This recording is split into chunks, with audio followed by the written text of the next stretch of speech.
Utopia Германымызда көрермен қорықпаймын. Қалай жағдайыңыз? Диана білет, қалай салбырды жашки? Диана! Бірге Шехмулаевқа барып ек қой, не болды sana? Шыдадық жашатқанда.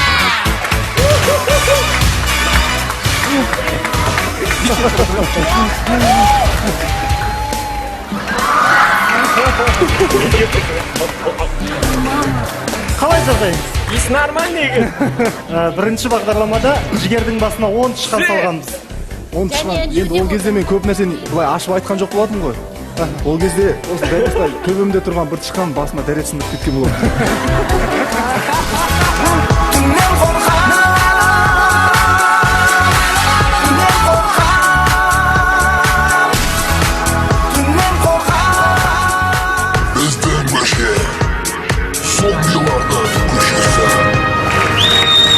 Ал енді жеңімпазды жариялайтын сәт.